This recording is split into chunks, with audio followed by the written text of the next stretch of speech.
Nabati sa Diacono nga uninahan sa Pagkapari ug mga adlaw Marso 18 ang tawag sa Pagkapari sa diyang napaduol kini sa Simbahan tungod kay nahimo man kini nga working sa St. Joseph Parish sa edad nga 13 anyos. Gipayag ni Reverendo Jeffrey Oracion nga taga Katipunan Sinacaban, Misamis Occidental nga tungod sa ordinaryo lamang nga parokyano ang iyang ginikanan mosimba lamang panahon sa Domingo ilabi na iyang amahan. Si Reverendo Jeffrey Oracion nagdako kini siyang apuhan tungod kay ang mga ginikanan ini nagtrabaho man gadto sa layong dapita.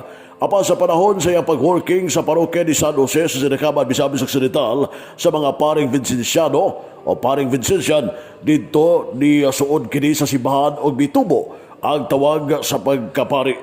Ang pangandoy sa Pagkapari og ayan nakita ang mga seminarista nga giumol nga kaniadto nga mabaymo pari og didto iyang nakita ang pangandoy nga latason ang tawag sa Pagkapari. Dugang pa ni Reverendo Oracion nga dili kalikayan ang mga hagit ngayang giatubang labi na ang pag-umol kaniya diya sa seminaryo sa 11 katuig diri diya sa seminaryo ug usay alegria may mga higayon nga maluya kini labi na sa pagpursigi siyang pangandoy ug usa na diri kung nga naa ang problema sa financial.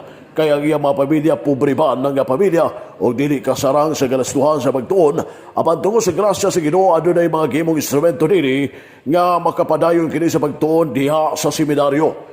Giumol kini sa College Seminary sa St. John Paul II College Seminary o nagpadayon sa St. Mary's Theology sa Gango sa City. O kini na imong diakono ug mga adlaw mao na ang relasyon sa Pagkapari ni Reverendo Jeffrey Oracion. Pinagis magpandong sa mga kamot ni Archbishop Martin Sarmiento Hamawa Didi ang arsobispo sa lokal nga simbahan sa Osamis.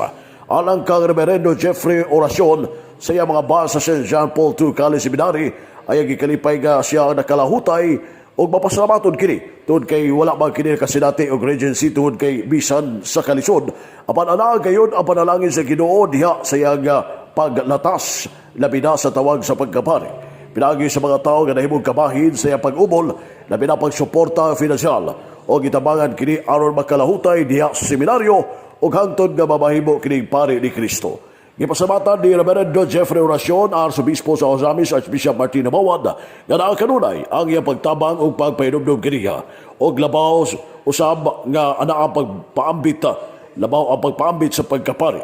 Og gipasamatan usab niya ang mismo nga anaa sa parokya ni San Jose nga nangandam sa pagpanguna ni Reverendo Padre Dari Rosales o nila ni Reverendo Padre Vanet Cadiete o mga parokyano sa Sinacaban, Misamis Occidental nga nagandam alang sa pagpaygayon sa ordinasyon nini o mga adlaw Marso 18 sa may alas 9 ang takna sa buntag.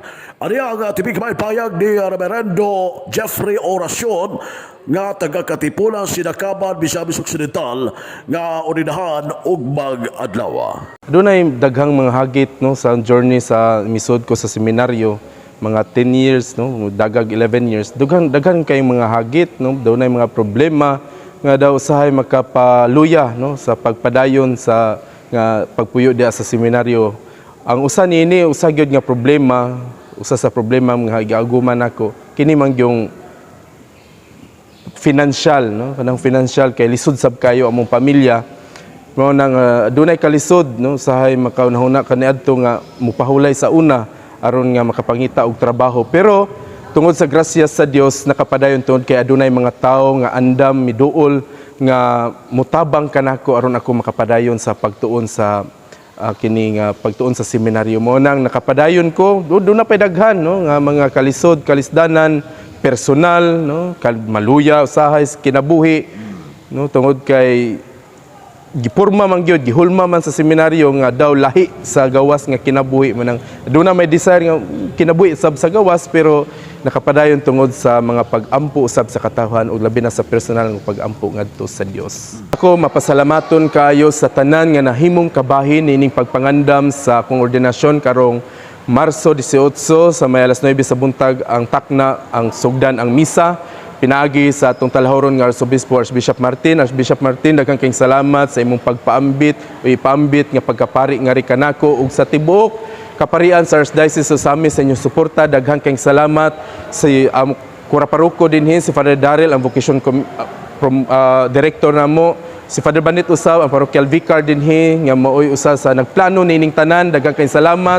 Og sa tanan nga parokyano sa St. Joseph Parish, daghan kayong salamat kasayod ko nga adunay mga kabugat no sa atong pagpangandam, pero taliwala niya ng tanan kini gayod magbalampuson tungod sa atong panagiusa nga mamahimo nga successful ni mga ordinasyon.